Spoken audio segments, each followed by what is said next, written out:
नमस्कार। India debate में आप सबका स्वागत है। मैं हूं आशुतोष पाठक। मित्रों, जिन मुद्दों पर सरकार की आलोचना होनी चाहिए उस पर खुल करके करनी चाहिए।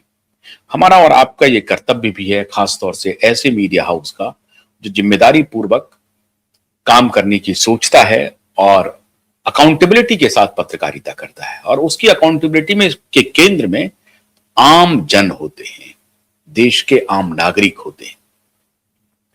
आम लोगों की हितों की रक्षा का जहां सवाल आएगा वहां सरकार महत्वपूर्ण नहीं होगा। सरकार भले ही आम लोगों के लिए काम करती है, ऐसा दावा करती है, लेकिन वो आम लोगों के हितों के ख्याल रखे बिना कुछ लोगों का हित का ख्याल रखना शुरू कर दे तो फिर उसकी आलोचना आम लोगों की तरफ से करनी चाहिए। क्योंकि आप और अगर आलोचना करूं तो वो आलोचना आपकी आवाज है, आपकी ही आलोचना है जो मेरे मुखारबिन से निकलती है। यही होना चाहिए। पत्रकारिता का धर्म यही है। सरकार जहां गलत कर रही है, डंके की चोट पर उनकी गलती को उजागर करना, उनकी गलती के बारे में चर्चा करना, उन्हें आगाह करना कि आप यहां पर गलत काम कर रहे हैं। लेकिन एक मास्टर स्ट्रोक चला जा रहा है बहुत जबरदस्त। मोदी के, भारत देश के प्रधानमंत्री हैं, प्रधानमंत्री की हैसियत से देखिए, मोदी की निगाह से मत देखिए आप उसे। प्रधानमंत्री की इजराइल की यात्रा है और उसी दौरान एक तगड़ा वाला ऑपरेशन शुरू हो गया और समझिए वो ऑपरेशन सिंदूर का एक्सटेंशन है। लेकिन इस बार किरदार थोड़ा सा अलग है। किरदार में इस बार भारत की सेना नहीं है, किरदार कोई और है, और जिसकी आशंका पाकिस्तान को बहुत पहले से थी। पाकिस्तान हमेशा यह रणनीति बनाता रहा है कि भारत को 1000 जख्म देंगे, यही उनकी रणनीति है, और छद्म युद्ध लड़ेंगे। डायरेक्ट वो लड़ाई लड़ नहीं सकता है तो आतंकवादी घटनाओं को अंजाम देने के लिए वो रणनीति बनाता रहता है। आतंकवाद की फैक्ट्री चलाता है, आतंकवादी फैक्ट्री को पनाह देता है, उसको पैसे देता है, उसका देखरेख करता है और फिर उसको तैयार करके भारत में इन्फिल्ट्रेट करवाता है। यही उसका सगल है पिछले 70-75 वर्षों से तो नहीं, लेकिन पिछले 1980 के दशक से तो उन्होंने यही काम शुरू कर दिया। एकदम रणनीतिक तरीके से 1980 के बाद से लगातार उनका यह काम जारी है। लगभग 45-46 वर्षों से बदस्तूर वो इसी मुद्दे पर टिके हुए हैं, वही काम कर रहे हैं। डायरेक्ट वो लड़ाई नहीं लड़ सकते। 1999 में भी उन्होंने देख लिया, हालांकि वहां भी घुसपैठ ही किया था, लेकिन कारगिल युद्ध में भी उनको मुंह की खानी पड़ी थी। उसके पहले 1965 में मुंह की खानी पड़ी, फिर 48 में खानी पड़ी। तो लगातार युद्ध वो लड़ने की कोशिश तो करते हैं, लेकिन भारत से जीतने का तो सवाल छोड़ दीजिए, सामने भी नहीं खड़े हो पाते हैं, टिक नहीं पाते हैं। तो रणनीति बदली और कहा कि भाई हम 1000 जख्म देंगे। भारत ने भी रणनीति बदल ली है, जबरदस्त रणनीति बदल ली है। क्या रणनीति है मित्रों? अभी प्रधानमंत्री की इजराइल यात्रा है। टाइमिंग देखिए कितना महत्वपूर्ण है।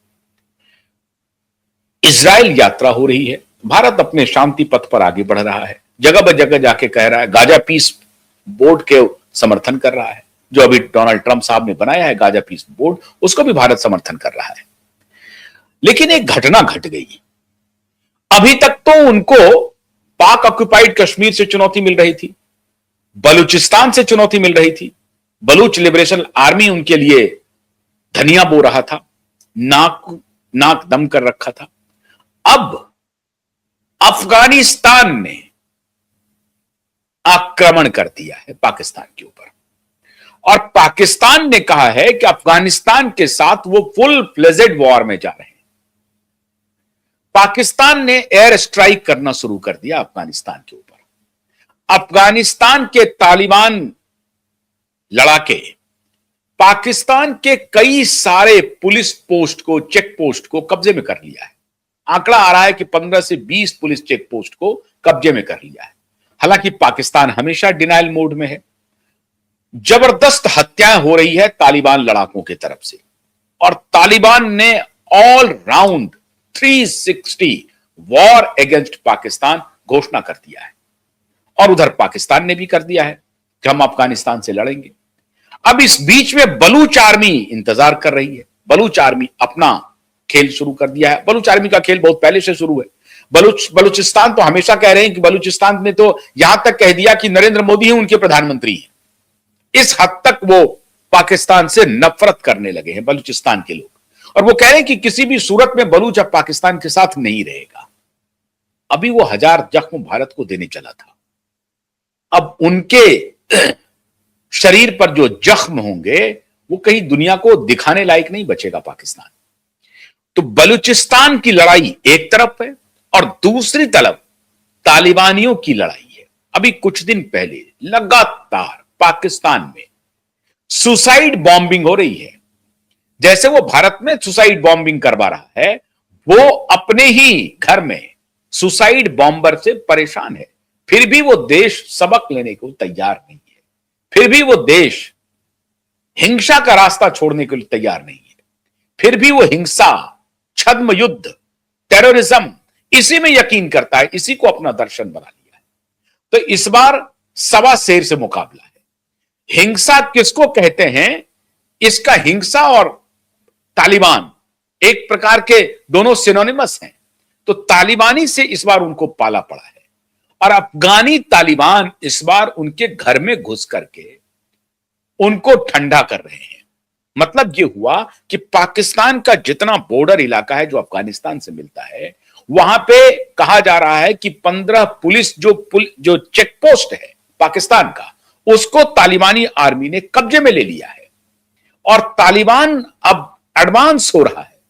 ये स्थिति हो गई है कि पाकिस्तान को अपने एयरफोर्स का इस्तेमाल करना पड़ रहा है।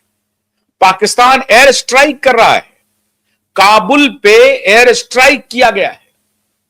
काबुल पे एयर स्ट्राइक की बातें हो रही हैं, अभी कंफर्म नहीं हुआ है, लेकिन काबुल पे जो पाकिस्तानी जो फाइटर जेट हैं उसको देखा गया है। अब पाकिस्तान अफगानिस्तान बिल्कुल लगा हुआ इलाका है साहब, तो अगर जरा सा भी एयर रूट को वो चेंज करते हैं तो आपको दिखने लगेगा कि भाई साहब ये तो काबुल के एयर पट्टी पे पाकिस्तानी फाइटर जेट दिखाई पड़ रहे हैं। शहबाज शरीफ कह रहे हैं कि आप अफगानिस्तान को नेस्त नाबूद कर देंगे और अफगानिस्तान ही टेररिज्म की फैक्ट्री है। शहनवाज शरीफ को अब यह दिखाई पड़ने लगा है अफगानिस्तान ही टेररिज्म की फैक्ट्री है। जिस तालिबान को पाकिस्तान ने पनाह दिया, पाकिस्तान ने रसद दिया, पाकिस्तान ने खाद पानी दी किसी जमाने में, आज वही तालिबान पाकिस्तान के नाक में दम कर रखा है। और मित्रों, ये खेल बहुत आसान नहीं है जितना आपको सामने से दिखाई पड़ रहा है, वैसा है नहीं ये खेल। खेल बहुत गहरा है और इसलिए मैंने कहा आपको कि ये तगड़ा वाला ऑपरेशन सिंदूर शुरू हो गया। अफगानिस्तान को अगर समर्थन है आर्म्स एंड एम्यूनिशन का, तो वो समर्थन है अमेरिका का। अमेरिका अपना आर्म्स एम्यूनिशन छोड़ के गया अफगानिस्तान के पास और कहा है कि जब आपको जरूरत पड़े तो आप इसका इस्तेमाल कर लेना। अफगानिस्तान को आर्म्स एंड एम्यूनिशन चाहिए और चाहिए। ये जो पूरा खिता जिसको आप कहते हैं, ये जो पूरा इलाका था अफगानिस्तान, पाकिस्तान और बलूचिस्तान का, इसमें किसी भी सूरत में अमेरिका नहीं चाहता है कि शांति बहाल हो। चाहे वो पाकिस्तान भारत के साथ लड़ना शुरू कर दे, आतंकवादी घटनाओं को अंजाम देना शुरू कर दे, तब उनकी बात बन जाएगी। अगर भारत ने आतंकवादी घटनाओं को बंद कर दिया और बदला लेना शुरू कर दिया, तब भी उनकी बात बन जाएगी, क्योंकि तब पाकिस्तान को आर्म्स चाहिए। तो आर्म कहां से खरीदेगा? तो अमेरिका देगा। तो अमेरिका इस जहां जहां शांति थोड़ी बहुत हो सकती है या थोड़ी बहुत ऐसी अपेक्षा हो सकती है कि इस शांति में खलल बड़ी आसानी से डाला जा सकता है, वहां अमेरिका यह काम करते रहता है। आप हैरान हो जाएंगे, अभी जो पूरे एशियन कॉन्टिनेंट के जो डिफेंस के सर्वे सर्वा हैं वो अभी भारत आए